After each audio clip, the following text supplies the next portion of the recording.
जी मक्का block पीर महल से दो बच्चे जो अगवा हुए थे 72 घंटे का वक्त गुजर चुका है, अभी तक ये बच्चे बायाब नहीं हो सके।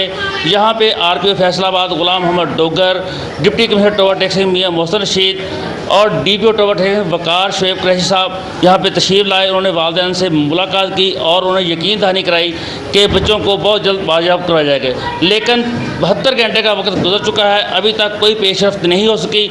इस वक्त हमारे साथ बच्चों के वालिदैन मौजूद हैं, हम उनसे बात करते हैं, उनसे पूछते हैं जी क्या सूरत हाल है। जी 72 घंटे हो गए हैं, अभी तक बच्चों का कुछ नहीं पता लग रहा। जितने भी ये इधर की पुलिस है हमारे साथ ताउन तो बहुत अच्छा कर रही है, फिर भी अभी तक 1% भी चांस नहीं हो सका कि बच्चे हमें पेशगोई हो गई हो कि उस जगह है या उस जगह है, ना किसी चीज़ का अभी तक पता लगा है। लिहाजा गुजारिश है कि कोई ज़्यादा नफरी की ज़रूरत है तो हमारे साथ ताउन किया जाए, बच्चे हमारे पास खैर के साथ पहुँचाए जाएँ।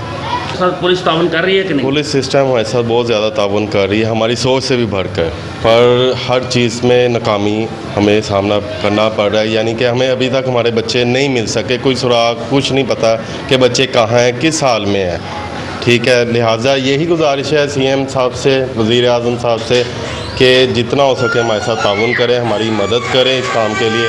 अल्लाह आपको इसका अजर दे। और सब लोगों से गुजारिश है कि दुआ करें कि हमारे बच्चे खैर खैरियत से हमारे पास आएँ। ये कह रहे हैं कि हमारे बच्चों को जल्द बाजियाब करवाया जाए। पुलिस की तरफ से यहाँ पे टीमें तश्कील दी गई हैं, लेकिन अभी तक कोई पेशरफ्त नहीं हो सकी, जिसकी वजह से ये वालिदैन गम से निराल हैं और ये मुतालबा कर रहे हैं वज़ीर आला पंजाब से कि इसके ख़िलाफ़ भरपूर एक्शन लिया जाए और बच्चों को जल्द अज जल्द बाजियाब करवाया जाए। जी